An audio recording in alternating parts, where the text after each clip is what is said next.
Welcome back to the channel. So firstly, thank you for watching my previous video and for commenting below it, and that is what I'm going to address now. So a lot of you have been asking about my last Olympia showing, why I've not really talked about it on any social media platform, and would I? What was the reason I placed absolutely shite, and what are my thoughts on it. So I'm going to address it now. So a lot of people have been asking why I didn't complete the Olympia series. If you've looked over the past 5 years, I've always done an Olympia Prep series, and a lot of people invest a lot of time following it week by week, and I kind of owe an apology to people for not getting that last episode out. I think for me, when I stepped off the Olympia stage, there was a lot of mixed emotions, because one side of me was obviously placing 8th in the world was the worst placing I've had to date, and I felt a bit disappointed with that. But then another part of me was like, I just wanted to get on the plane home to see my wife and my newborn son, because I had to leave them for 4 weeks, and it doesn't sound a lot a month, but when you've just had a newborn, he was only 8 weeks old, to leave your wife who had quite a serious birthing problem, which was basically an emergency C-section, and she was out of action for quite a bit. It was quite traumatic for me to leave for 4 weeks. People are asking me, did I deserve, or do I feel 8th place was deserving for me? And I'm not going to be here to say I was better than anybody on that stage. For me, I feel I placed where I should have done. The 7 guys who beat me were well worthy of that. Their condition, they really brought their A game. They were phenomenal, and you're up against the best in the world. It's the best of the best, so they're there for a reason. So if you're not on your A game, you're going to go down the ranks, and I can safely say I wasn't on my A game. I'm not making excuses. I went in the way I wanted to go, but there was a lot of mishaps in this Olympia Prep. I got COVID. I think we all did, but I got COVID probably like 7, 8 weeks out, 6 weeks out, and it hit me quite hard for 2 weeks, but I didn't publicise it and I haven't talked about it because I don't want to make excuses. At the end of the day, I place where I place because I look like that on stage, and that's the bluntness of it. But I did struggle quite a lot. For 2 weeks I couldn't get out of bed. That was horrendous, and I just couldn't shift the weight, and my body composition wasn't changing, and my body was fighting me. It was obviously fighting off a virus, and it wasn't plain sailing, and that is why I had to go away and quarantine as well in Dubai, which is the other side of the world to America. So we're here in the UK, we had to go to Dubai to then come all the way across the world 5 days before the Olympia.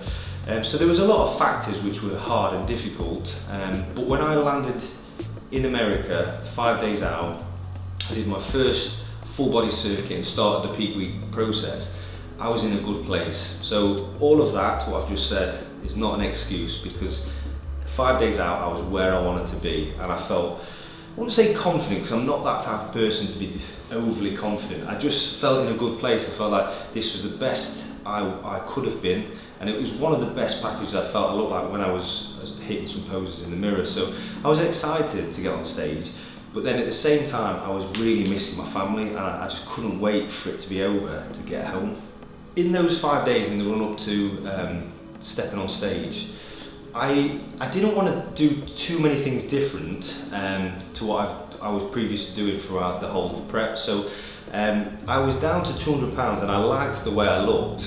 So in my head, I wanted to make sure every time I went to bed at night, I was at least 200 pounds, because I knew if I was losing weight, it's only either water weight or it's going to be burning into muscle, because I was lean enough and I knew there was not a lot to come off. So if I was drastically dropping weight into the show, it meant I was eating into muscle. So in my head, I kind of started shifting my focus onto this 200 pound thing, which I shouldn't have done. I've never done that in the past, but every night, if it got to bedtime, I was like, if I was 196 or 197, I was piling food in until I got up to the 200 mark. And I don't know, 24 hours I felt good. 24 hours out, I felt good. I felt like I was ready, lean, and you can see in some of these pictures now I'm going to put up here.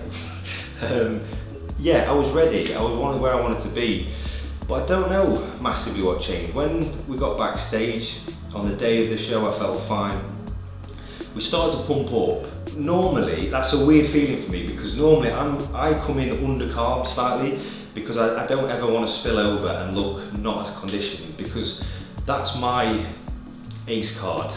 The size game, I am never going to win that. So if I try and come in too full and sacrifice the condition, then I lose places. So I was wanting to stay as lean as I could, and when I started pumping up, I was getting these mad pumps, like really good pumps.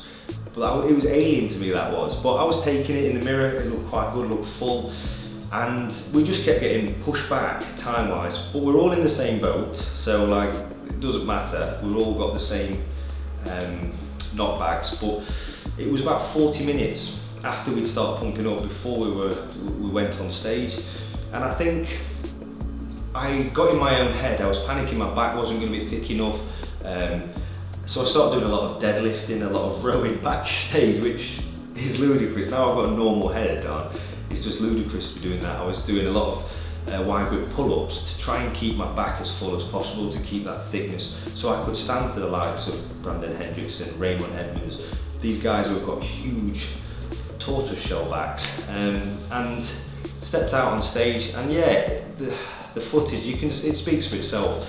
I was a bit glazed, a bit watered over, and I just wasn't the Ryan Terry that most people expect to see.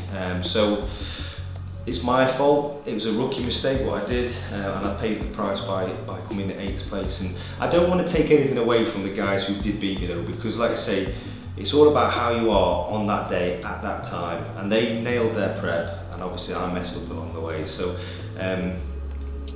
that's kind of where I'm at, and I kind of lost the motivation. When I got home, I just wanted to spend time with the family, and it all became irrelevant. It was like I just wanted to be in the moment with my son and Amy. So the last episode, I didn't push for it because I just didn't want to see it. It was a part of, I was embarrassed, if I'm brutally honest. Placing 8th is not something I'm proud of, and I just pushed it out of my mind. I had all of January off, and then I've started to again reevaluate a lot of stuff, injuries, what I want to do going forward through February, and now we're into March, and I feel like I owe it to you guys. Now I've got a level head. Now I'm focusing a lot on social media, and I'm more accountable to you guys, because you put in the comments in and you quite blatantly want to know because you've commented about it. So this is me firstly apologising to you all, but then secondly is addressing the problem. And I will put the episode up. It is obviously 8 weeks post Olympia and 10 weeks post Olympia, but if you guys want to see it, I will post it up shortly. People are asking what my plans are this year, whether I'm going to do the Olympia this year, and to be honest with you, it's quite an alien feeling how I'm feeling at the minute, because this is the first year I've had to qualify for the Olympia. Because I've always placed in the top 5, or I've won a show straight off the back of the Olympia, I've never had to re-qualify through the year since my first ever showing. So it obviously is going to take a lot of planning if I want to compete in the Olympia this year. I'm unsure still and how I feel. I've started getting my food back in. I'm about 20 pounds up from where I was like over a month ago.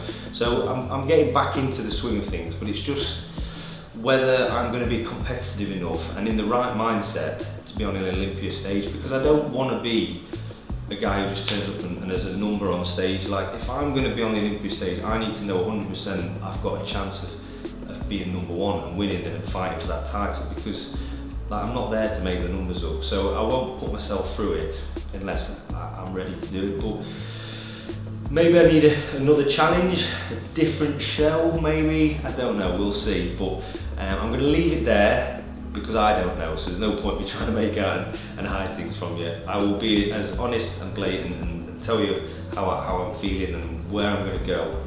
But for now, my focus is you guys, bringing content to my YouTube channel and getting reconnected with you guys. And it sounds a bit cheesy, but it is. I feel like I've neglected them, and I shied away from social media because I was always nervous of it. I'd never understood it. I didn't really understand the algorithms and what people want to see. And I can talk, I can blabber, you can see me now, and I just didn't want to bore people. But you guys have been awesome. You want me to do it, so I'm here, and I'll be doing it every week. Faux show, won't we, Lee? I guess so. The enthusiasm. Like, comment, share, subscribe, and we'll see you on the next one. Yeah, what he said.